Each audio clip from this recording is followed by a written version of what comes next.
one of these capsules, and the blocks between your brain cells are weakened for an hour. 20 of them, and you're a super genius for life. Welcome back to Talks from the Darkside, a podcast where we talk about Tales from the Darkside, the 80s horror anthology television show created by Richard Rubinstein and George Romero.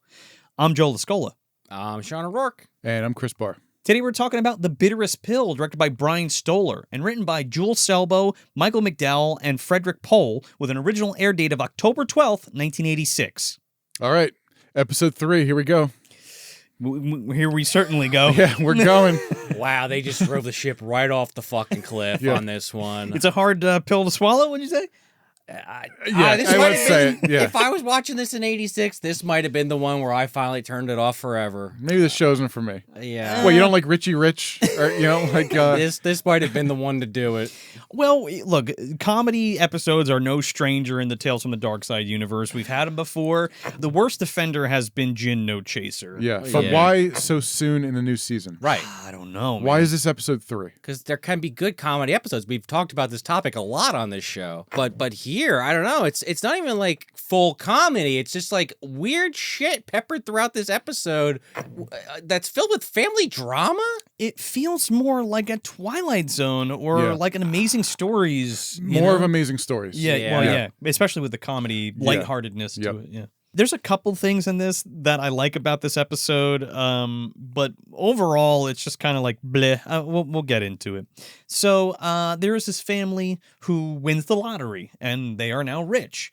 And they get accosted by this guy that tried to fuck this guy's wife, and comes in and he wants to sell them something, or at least become business partners with them. And you're not exaggerating. That's literally what they say in the episode. Yeah. I mean, you're definitely leaving out some details that I'm sure Fangoria is going to tell us all about, right, Chris? Oh, yeah, let's do it. So, so every episode we read from the Fangoria episode guide. Let's see if they mention the cuckolding. I still can't believe they said they that. actually say the cuckold. Yeah. It's like, all right. CBS. Our first cuck episode on Tales from the Dark 8 Side. p.m. Fridays. You tried to cuck me on my wedding night. It's pretty nervy Winnie showing up here after all these years. The man who tried to cuckold me the night before our wedding. So the Fangoria episode guide says, a miracle pill endows the human brain with exceptional powers. When the revolutionary drug falls into the hands of a rich couple's henpecked son, he uses his newfound brain power to foil his parents. I mean, that's like the last fucking minute of the episode. Again, it's the punchline. That's a weird... These are so weird And sometimes. henpecked? What the fuck is that? Who knows? It doesn't make sense in this context. I think more of what's his face from It with the overbearing mother, Eddie. Yeah. Beware, little Eddie. But that's more henpecked. The overbearing mom and all that kind of stuff. And I don't really get that from any. I mean, the parents are dickheads to the kid, but I don't know if henpeck's the word I would. Also, they totally disregard the part about how they win the lottery. It's kind of a major part of this. It's a huge part of the episode, and so is John Marzilli. Yeah, it's just a very strange way of a synopsis. Yeah. Spoil the shit out of it, but don't really say anything at the same time. Okay. So like we said, this family wins the lottery, and they keep getting calls and mail, and people wanting them to buy shit and like pay into shit. I do kind of love the opening though, where it shows their house isn't bad, but it's like, they don't have a lot of money. Dad's in like the undershirt. Dad's just a lazy asshole. Yeah. He's sitting on the couch reading the paper. The mom comes up and like takes his socks off for laundry. He just sits there. This is like a typical family in like North Arlington. This is this is like the next door Italian neighbors that The little kid Johnathan comes in. He's playing basketball. He's dribbling around. He knocks the fucking beer over. The pretzels go flying. Which, I'm a beer and chips. Yeah, the pretzels is relevant later because it somehow comes back to that. Because he's like, go read the newspaper. Go to your room. Read a book. Again, relevant later. And then, of course, the little kid realizes that they have the winning lotto number in the paper. Which is a weird... It's like, sure, with time constraints, everything. It's just a weird... It's like, it's just on a Post-it. Yeah. The kid has a newspaper, sees the lottery, looks up on the wall of the living room at, like, knee height. Yeah. Is the lotto numbers they wrote down. It's just a... It's a weird way of getting to the next step here. They also burn a minute or two here with just trying to find the ticket. Again, they're setting up this whole thing how the kid's shit on constantly by the dad. The child scorned. Yeah, and he's like, I found a ticket, Dad. And Dad's like, no, I found it, actually. All right, who gives a shit? You're fucking rich either way. Yeah. Fade to mom walking down the steps in a fur coat. It's like, all right, well, they got some real money now. Also, one thing to note here, which is just one of those fun IMDb like credits like things. This kid's from the Willies. Really? Which one? It's gotta be first segment, I don't right? remember. Oh my god, dude! Is he the little older brother? Probably. There's Sean Astin, the little kid, and then the middle kid. Oh, I think right. I think it's the middle kid. He had a Devon Rattray growth spurt in like 4 years. Right. Oh my god. Yeah, you're probably right. Well, the clip will be in there on the video version. That's so crazy. Now I can see it in my. I can totally see it in my head. So they're getting like calls from like investors and all this bullshit because they got all this money. So they're getting hassled by all these people, mail and all this shit. Dad has hired a cop to like stand in the mailbox or something. Stand at the mailbox to get the mail and like make sure people don't try to come up to the door of the house. Is he like a security guard, but he's dressed like a cop? Yeah. Officer Kopech. And also a mailman?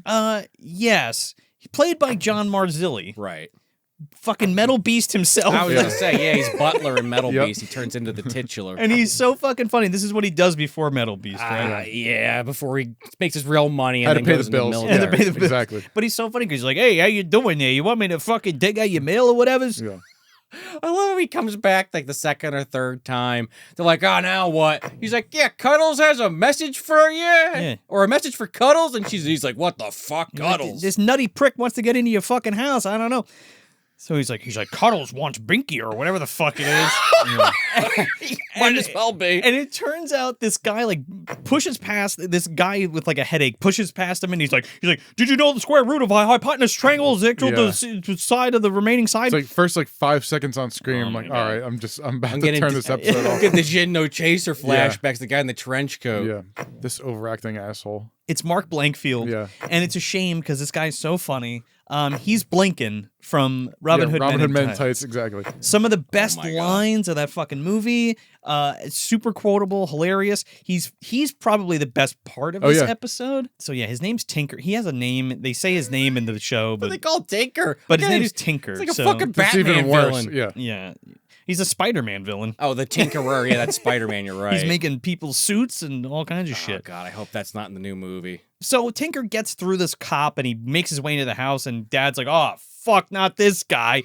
And Mom's like, oh, my God, it's so nice to see you. And they're touching each other and she's hugging Cuddles, each other. apparently. Oh, she's like Cuddles. way too touchy. Yeah, excuse me. Yeah.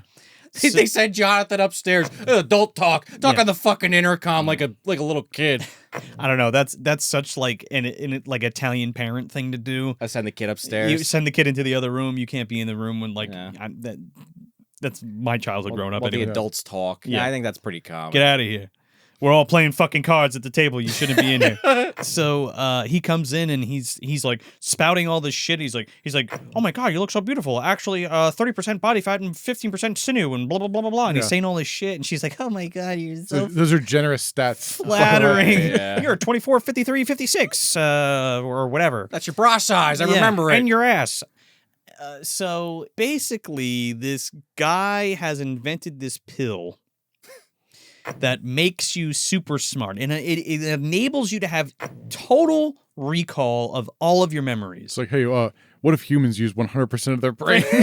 Right. One of those fucking plot lines. It's not Lucy or anything like that, well, right? You only use 5.5%. Yeah. What if I told you? There's a way. What if I told you? Right, Scarlett Johansson. Yeah, exactly. Let me fucking tell you something. If these pills were real, I'd eat them all. Well, like the little kid, right? Yeah. Spoilers. I mean, he's got a point because he mentions that like memory is the only measure of the intelligence of somebody. It's you're only as smart as what you can remember. Yeah. Right. I think that's interesting because I think about that as I get older and I'm like, fuck, I'm having a hard time remembering this thing. Because you don't know what you're forgetting. Or I'm like pulling I'm having trouble finding the words for some certain things and that really fucks me up. So I'm like, give me like 10 of these pills stat. Well, you need 20 specifically. Yeah. But to be a super genius. Right.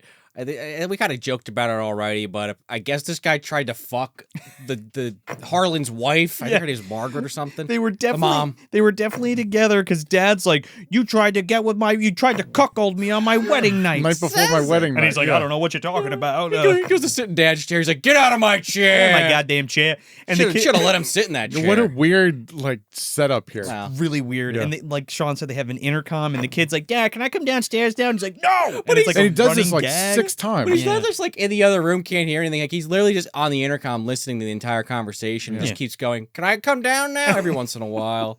But yeah, like Dad says, get out of my fucking chair. So he sits on the couch, and then Mom's like leaning over him seductively, basically penis to vagina. He like slaps her ass. He's like, oh, this is great. Buy my product. Well, there's a funnier joke than that because hold on. Oh, is there? Yeah. Stuck in the penis to the vagina line, Sean just said. I just That's blanked. sure, that's one way to say That's it. how they were touching. It sure was. He's basically like, give me an aspirin because he's got this really bad yeah. headache, and he's like, what are you sick? He's like, no, I'm not sick. I'm better than ever. I made this fucking pill. I get this really bad headaches because I can't. I'm thinking so much. I'm remembering so much. He's about to go turn into Brian at the end of brain damage. Fucking head starts Oh exploding. yeah, now he's really losing his mind.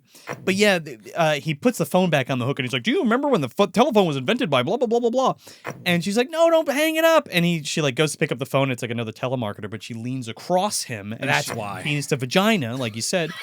Well, And he's like, "You don't understand. We got to invest in this now." And he hits her right on the. I don't know. That's a good funny gag because he's like, "Oh shit, I didn't mean to do that." I think I was just so over this character at this point. I wasn't even listening to the dialogue. I'm just like, all right, he's touching her ass, and the husband just kind of takes it. You know it's a comedy episode from Jump, so you have to fucking adjust Just roll the with it, brain. yeah. The light bulb had fizzled out at that point. Yeah. I was like stunned. I was like, all right.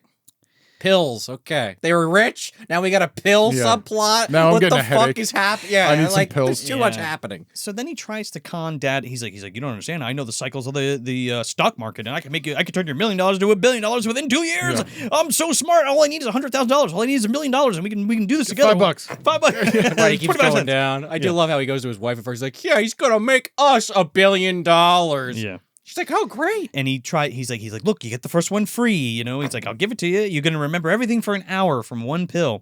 He's like, an hour, huh? He's like, well, what when I get a headache? He's like, what's a headache? It's a small price to pay for the fucking genius or whatever. rule the world, To rule the yeah. world. That's his thing. He's like, we can rule the world together. And I'm thinking to myself, this guy specifically has come to this guy because he knows he's a fucking idiot with a lot of money. Yeah. He's this close, Just stealing his wife. right? This close to stealing his wife and burying this guy. Oh, yeah. Well, I mean, there's a little truth in there, though. He's like, fuck your pills. I'm not taking this shit. And he hits him out of his hand and like he falls into a table and there's pretzels and beer all over the place. It's coming back to the beginning of the episode when the pretzels went flying. And he drops all the pills. And John Marzilli comes in and fucking drags him off. Throws him out of the house. Throws him He's out of like, the Get your house. ass out of here. He doesn't go, by the way, hold on, I gotta grab all my very expensive pills off the ground. He just gets yanked out. So kid's like, can I come downstairs It's like, now? fine. All right, come downstairs. Mom says yes. He No comes down- TV, though. Off screen, he comes down and I guess he's like eating pretzels and pills off And the this floor. is weird because like how quick this all happens. Yeah. Kid comes downstairs, and then within 5 seconds, he's on the floor just eating whatever's on the ground, including like pills. Like and, so stupid. Yeah. How has That it he just- survived this I long? want to play video games. I'm eating a Twinkie and Yeah. I'm going to eat fucking just picking up on the random floor. shit that's on the floor. He was eating a pretzels, Twinkie earlier. pills. Oh, dude, a handful of like pretzels, dust, and a Yeah. pill. Oh, well, it works because now he's like, hi, Mom and Dad. Well, they're like, what are you talking about? We're rich. We shouldn't be fighting. Let's go to New York. We're going to fly to Let's New start York and eat living life." and have a pizza. And then we're going to go take a show with some of them lights or whatever's. Yeah, you're right, Chris. The mom's like, let's live life. Yeah. And the kid's like, if you leave exactly now and you can catch the flight at the flight gate The airplane 6951. was invented in 1901. Yeah, list Do you know the the whole Wright thing brothers off. invented the plane? And they're like, huh? Pizza isn't actually Italian. Another fade implying a time change. And now it's like, I don't know how much further in the future, but it can't be long, right? So this is strange too, because it's like, okay, he's still a child, right? But he's super smart, but he's still a child. Yeah. But he And ate he's 20 vin- of those pills. And he's a vindictive little shit because like all the grief that they had given him for who knows how long 8 as, years. as being a kid, yeah. He has now like regulated his parents to like an allowance Even though they just won the lottery. and keeps them in check. Well, he's taken all their money somehow. He's manipulated it from them Yeah. somehow. He also makes it so they can't leave the house, just as like a fuck you. Like, I could never leave my room. Now you can't leave the house. Yeah, they're like under house arrest.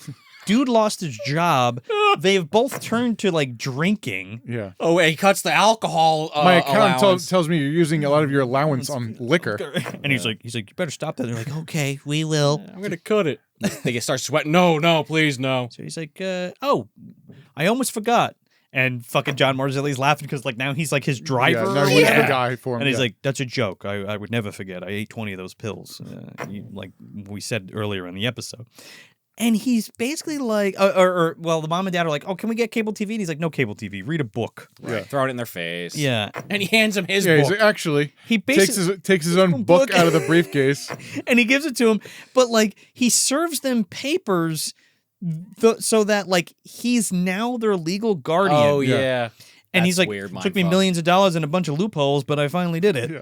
And then his book is literally titled The Bitterest Pill. There it is, yeah. TM. So he's With like the worst cover Yeah. of all time. Oh my God. This has like discount bin all over it. with all that money, you couldn't hire somebody to fucking design your graphic cover. designer, yeah. Lowest dollar bid. You know, he's got to Use a save the different money. font. He kind of like embodies the 1%. Oh, yeah. Where he's like, oh, you know, you might have all this money, but you're also just a little fucking insufferable little shit, being a spiteful prick. He also says that, like, oh, when Tinker took the pill, his mind just got overloaded because he was already an adult, but he didn't understand that if a kid ate it, it would actually be the perfect way to go about this because now he's just a super smart Because kid. my brain is still growing. Right, yeah.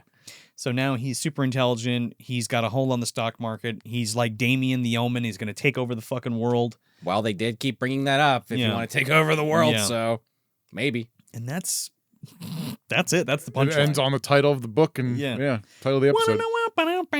I mean, I guess being the bitterest pill is now he fucking pulled a role reversal on his parents, and now they're eating the bitter pill. You really got That's them a bitter back. pill to swallow. Yeah. Oh, I get it. All right.